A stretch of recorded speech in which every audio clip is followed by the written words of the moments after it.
Hi, welcome. This is Song of Ice and Fire read-throughs. My name is Timothy Thorne, and we will be reading the Song of Ice and Fire series by George R. R. Martin, starting off with the Game of Thrones. I decided to do these read-throughs to show friends and family that may have watched the show the difference between the books and the show. As a lot of you know, there are characters in the books that aren't in the show, and characters in the show that aren't in the books, along with plot lines and other things of that nature. So today we're going to start off with the prologue. I want to give you a quick warning that there may be some content in these books that is graphic, from sexual scenes to some violent scenes. If you've watched the show, then you might be aware of it, but the books can tend to be a bit more graphic than the show. So let's go ahead and get started with the prologue. "We should start back," Garrett urged, as the woods began to grow dark around them. "The wildlings are dead." "Do the dead frighten you?" Sir Waymar Royce asked, with just a hint of a smile. Garrett did not rise to the bait. He was an old man, past 50, and he had seen the lordlings come and go. "Dead is dead," he said. "We have no business with the dead." "Are they dead?" Royce asked softly. "What proof have we?" "Will saw them," Garrett said. "If he says they are dead, that's proof enough for me." Will had known they would drag him into the quarrel sooner or later. He wished it had been later rather than sooner. "My mother told me that dead men sing no songs," he put in. "My wet nurse said the same thing, Will," Royce replied. "Never believe anything you hear at a woman's tit." "There are things to be learned even from the dead," his voice echoed, too loud in the twilight forest. "We have a long ride before us," Garrett pointed out. 8 days, maybe 9, and night is falling. Sir Waymar Royce glanced at the sky with disinterest. "It does that every day about this time." "Are you unmanned by the dark, Garrett?" Will could see the tightness around Garrett's mouth, the barely suppressed anger in his eyes under the thick black hood of his cloak. Garrett had spent 40 years in the Night's Watch, man and boy, and he was not accustomed to being made light of. Yet it was more than that. Under the wounded pride, Will could sense something else in the older man. You could taste it, a nervous tension that came perilous, close to fear. Will shared his unease. He had been 4 years on the wall. The first time he had been sent beyond, all the old stories had come rushing back, and his bowels had turned to water. He had laughed about it afterward. He was a veteran of 100 rangings by now, and the endless dark wilderness that the Southern called the Haunted Forest had no more terrors for him. Until tonight, something was different.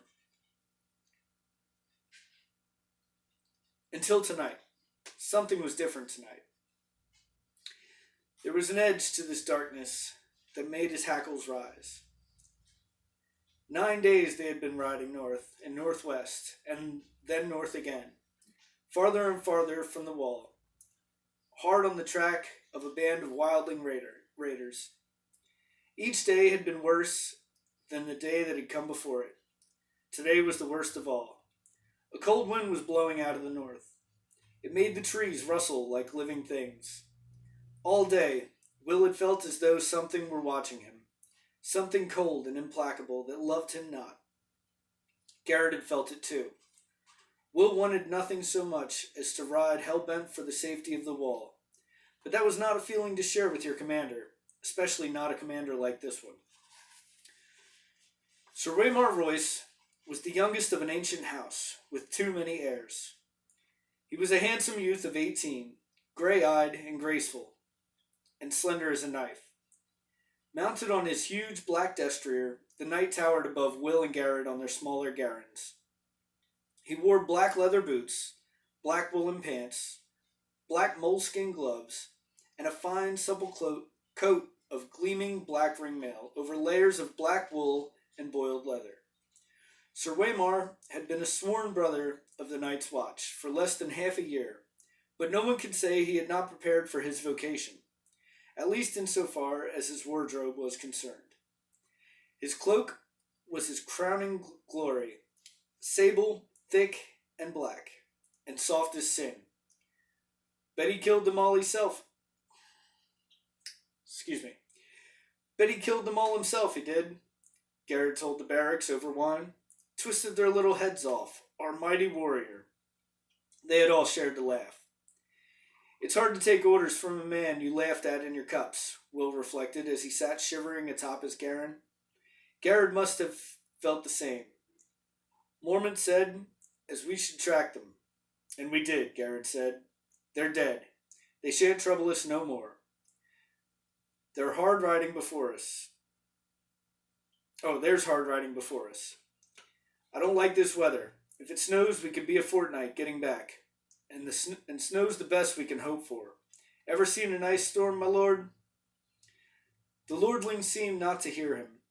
He studied the deepening twilight in that half-bored, half-distracted way he had. Will had ridden with the knight long enough to understand that it was best not to interrupt him when he looked like that. Tell me again what you saw, Will.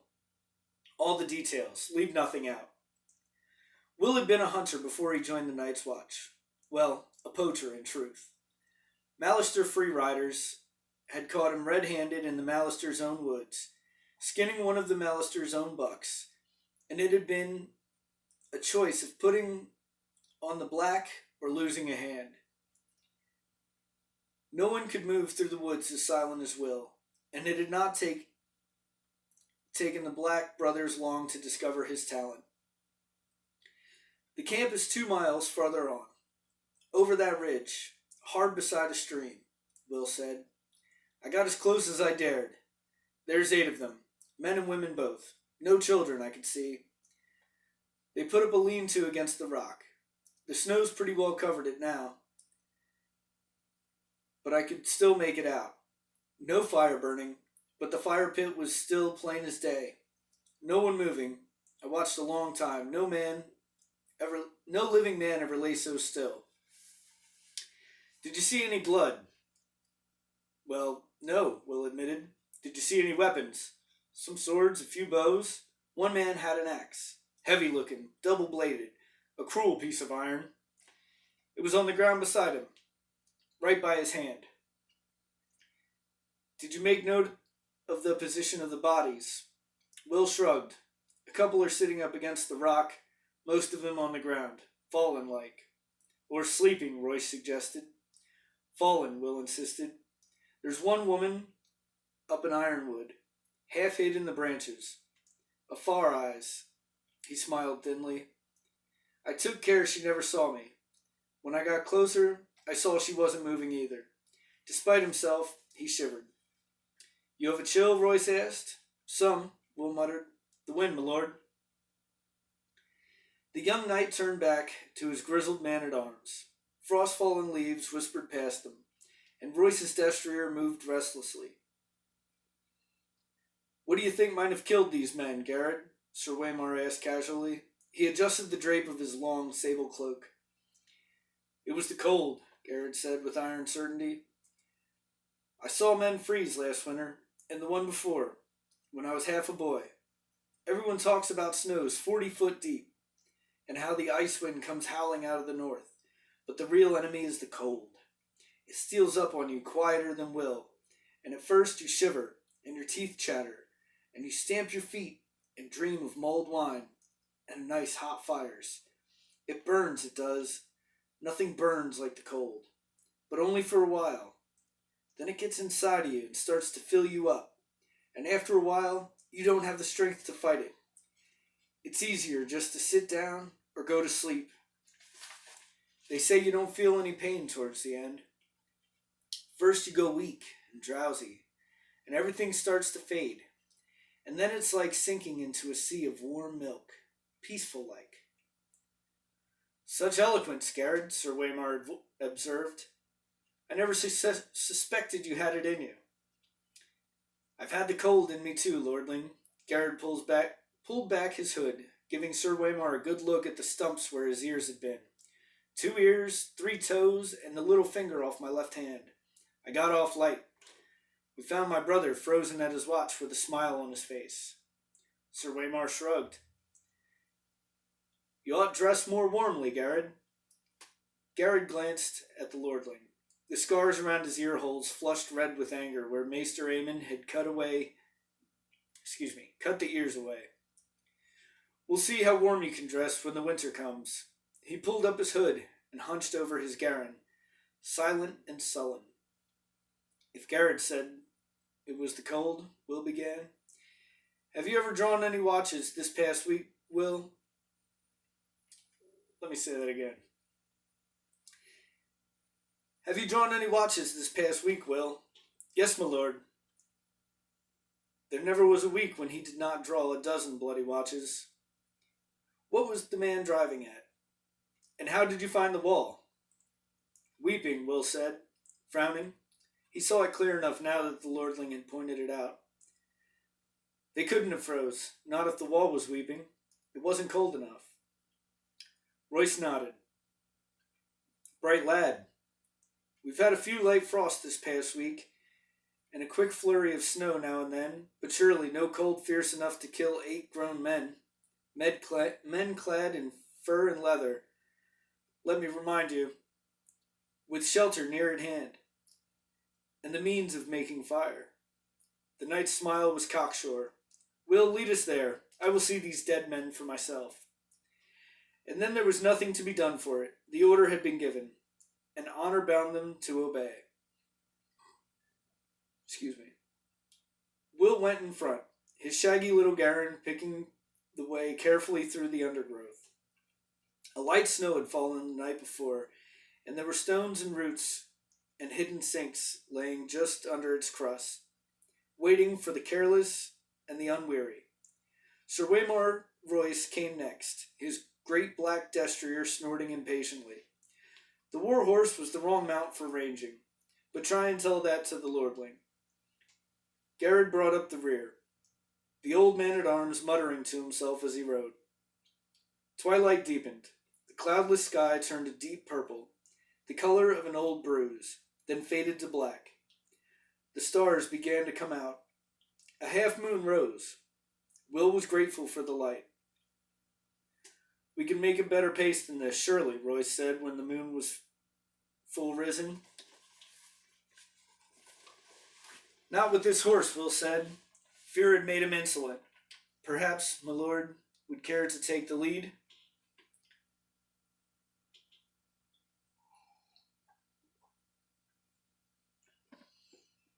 Sir Waymar Royce did not deign to reply. Somewhere off in the wood, the wolf howled. Will pulled his garron over beneath an ancient gnarled ironwood and dismounted. Why are you stopping? Sir Waymar asked. Best go the rest of the way on foot, my lord. It's just over that ridge. Royce paused a moment, staring off into the distance, his face reflective. A cold wind whispered through the trees. His great sable cloak stirred behind him, like something half alive. There's something wrong here, Garrett muttered. The young knight gave him a disdainful smile. Is there? Can't you feel it? Garrett asked. Listen to the darkness. Will could feel it. 4 years in the night's watch, and he had never been so afraid. What was it? Wind, trees rustling, a wolf. Which sound is it that unmans you so, Garrett?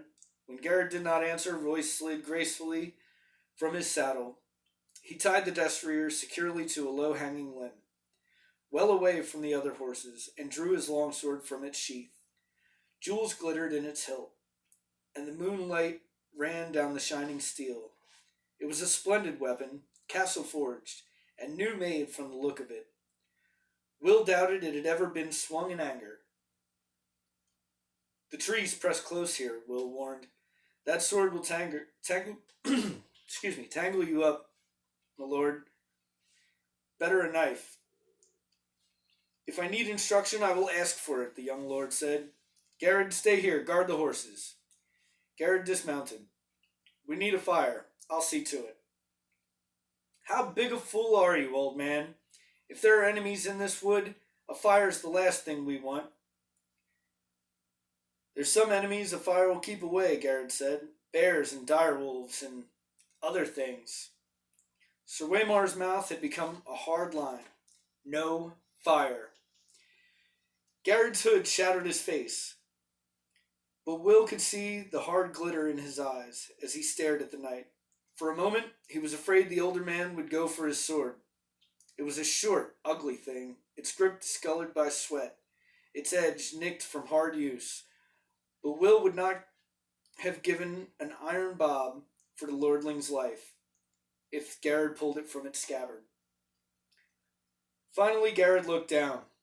No fire, he muttered, low under his breath. Royce took it for acquiescence and turned away. Lead on, he said to Will. Will threaded their way through a thicket, then started up the slope to the low ridge where he found his vantage point under a sentinel tree. Under the thin crust of snow, the ground was damp and muddy. Slick footing, with rocks and hidden roots to trip you up. Will made no sound as he climbed. Behind him, he heard the soft metallic slither of the lordling's ringmail, the rustle of leaves, and muttered curses as reaching branches grabbed at his longsword and tugged on his splendid sable cloak. The great sentinel was right there at the top of the ridge, where Will had known it would be. Its lowest branches a bare foot off the ground. Will slid underneath, flat on his belly in the snow and mud, and looked down at the empty clearing below. His heart stopped in his chest. For a moment he dared not breathe. Moonlight shone down in the clearing, the ashes of the fire pit, and snow-covered lean-to. The great rock, the little half-frozen stream, everything was just as it had been a few hours ago. They were gone. All the bodies were gone. Gods, he heard behind him. A sword slashed at a branch as Sir Waymar Royce gained the ridge. He stood there beside the sentinel, long sword in hand, his cloak billowing behind him as the wind came up, outlined nobly against the stars for all to see. Get down, Will whispered urgently. Something's wrong. Royce did not move. He looked down at the empty clearing and laughed. Your dead man seemed to have moved camp, Will. Will's voice abandoned him. He groped for words that did not come. It was not possible. His eyes swept back and forth over the abandoned campsite, stopped on the axe. A huge, double-bladed battle axe, still lying where he had seen it last, untouched, a valuable weapon. On your feet, Will, Sir Waymar commanded. There's no one here. I won't have you hiding under a bush. Reluctantly, Will obeyed. Sir Waymar looked over him with disapproval. Sir Waymar looked over him with open disapproval. I'm not going back to Castle Black a failure on my first ranging. We will find these men. He glanced around. Up the tree. Be quick about it. Look for a fire. Will turned away, wordless. There was no use to argue. The wind was moving. It cut right through him. He went to the tree, a vaulting gray-green sentinel, and began to climb. Soon his hands were sticky with sap, and he was lost among the needles. Fear filled his gut like a meal he could not digest. He whispered a prayer to the nameless gods of the wood, and slipped his dirk free of its sheath. He put it between his teeth to keep both his hands free for climbing. The taste of the cold iron in his mouth gave him comfort. Down below, the lordling called out suddenly. Who goes there? Will heard uncertainty in the challenge. He stopped climbing. He listened. He watched. The woods gave answer. The rustle of leaves, the icy rush of the stream, a distant hoot of a snow owl. The others made no sound. Will saw movement from the corner of his eye. Pale shapes gliding through the wood. He turned his head, glimpsed a white shadow in the darkness. Then it was gone. Branches stirred gently in the wind, scratching at one another with wooden fingers. Will opened his mouth to call down a warning, and the wood seemed to freeze in his throat. And the words seemed to freeze in his throat. Perhaps he was wrong. Perhaps it had only been a bird, a reflection on the snow, some trick of the moonlight. What had he seen after all? "Will, where are you?" Sir Waymar called up. "Can you see anything?" He was turning in a slow circle, suddenly wary, his sword in hand. He must have felt them, as Will felt them. Excuse me. There was nothing to see. "Answer me, why is it so cold?" It was cold. Shivering, Will clung more tightly to his perch, his face pressed hard against the trunk of the sentinel. He could feel the sweet, sticky sap on his cheek. A shadow emerged from the dark of the wood. It stood in front of Royce. Tall, it was, and gaunt, and hard as old bones, with flesh pale as milk. Its armor seemed to change color as it moved. Here it was, white as new fallen snow. There, black as shadow, everywhere dappled with the deep gray-green of the trees. The patterns ran like moonlight on the water, with every step it took. Will heard the breath go out of Sir Waymar Royce in a long hiss. "Come no further," the lordling warned. His voice cracked like a boy's. He threw the long sable cloak back over his shoulders to free his arms for battle, and took his sword in both hands. The wind had stopped. It was very cold. The other slid forward on silent feet. In its hand was a longsword like none that Will had ever seen. No human metal had gone into the forging of that blade. It was alive with moonlight, translucent, a shard of crystal so thin that it seemed almost to vanish when seen edge on. There was a faint blue shimmer to the thing, a ghost light that played around its edges, and somehow Will knew it was sharper than any razor. Sir Waymar met him bravely. "Dance with me, then." He lifted his sword high over his head, defiant. His hands trembled from the weight of it, or perhaps from the cold. Yet in that moment, Will thought he was a boy no longer, but a man of the Night's Watch. The other halted. Will saw its eyes, blue, deeper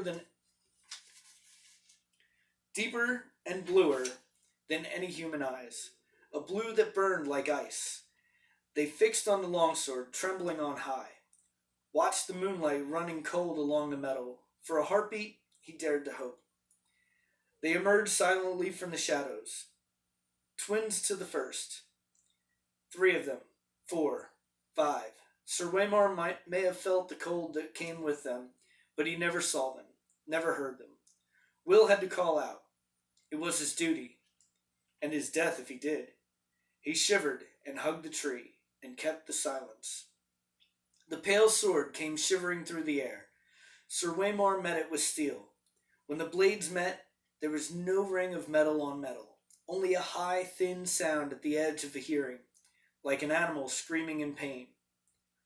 Royce checked the second blow, and a third, then fell back a step. Another flurry of blows, and he fell back again. Behind him, to the right, to left, all around him, the watchers stood, patient, faceless, silent, the shifting patterns of their delicate armor making them all but invisible in the wood. Yet they made no move to interfere. Again and again, the swords met, until Will wanted to cover his ears against the strange, anguishing keening of their clash. Sir Waymar was panting from the effort now, his breath streaming in the moonlight. His blade was white with frost. The others danced with pale blue light. Then Royce's parry came a beat too late. The pale sword bit through the ring mail beneath his arm. The young lord cried out in pain. Blood welled between the rings. It steamed in the cold, and the droplets seemed red as fire when they touched the snow. Sir Waymar's fingers brushed his side. His moleskin glove came away soaked with red. The other said something in a language that Will did not know. His voice was like the cracking of ice on a winter lake, and the words were mocking. Sir Waymar found his fury. "For Robert!" he shouted, and came up snarling, lifting the frost-covered longsword with both hands and swinging it around in a flat sidearm slash with all the weight behind it, with all his weight behind it. The other's parry was almost lazy. When the blades touched, the steel shattered. A scream echoed through the forest night, and the longsword shivered into 100 brittle pieces, the shards scattering like a rain of needles. Royce went to his knees, shrieking, and covered his eyes. Blood welled between his fingers. The watchers moved forward together, as if some signal had been given. Swords rose and fell, all in deathly silence. It was cold butchery. The pale blade sliced through ringmail as if it were silk. Will closed his eyes. Far beneath him, he heard their voices and laughter, sharp as icicles. When he found the courage to look again, a long time had passed, and the ridge below was empty.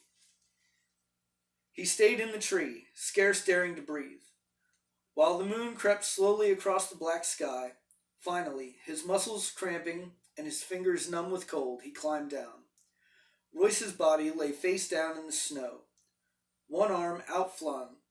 The thick sable cloak had been slashed in a dozen places. Lying dead like that, you saw how young he was, a boy. He found what was left of the sword a few feet away. The end splintered and twisted like a tree trunk by lightning. Oh, like a tree struck by lightning. Will knelt, looked around warily, and snatched it up. The broken sword would be his proof. Garrod would know what to make of it. And if not him, then surely that old Bear Mormont or Maester Aemon. Would Garrod still be waiting with the horses? He had to hurry. Will rose. Sir Waymar Royce stood over him. His fine clothes were a tatter, and his face a ruin. A shard from his sword transfixed the blind white pupil of his left eye. The right eye was open. The pupil burned blue. It saw. The broken sword fell from nerveless fingers. Will closed his eyes to pray. Long, elegant hands brushed his cheek, then tightened around his throat. They were gloved in the finest moleskin and sticky with blood, yet the touch was icy cold. And that was the prologue of A Game of Thrones. Again, feel free to comment any questions or anything that you might have noticed that differed from the story in the first episode of the series. Like and share, subscribe, click that little notification bell, and that way you know when I'm going to be doing another one of these. And also, this is unedited. I'm just reading through. I might stumble from time to time, so there's that. And if you're wondering what I'm drinking, it's Yogi Throat Comfort Tea. I like it when I'm reading. Thanks, and come back for the next one.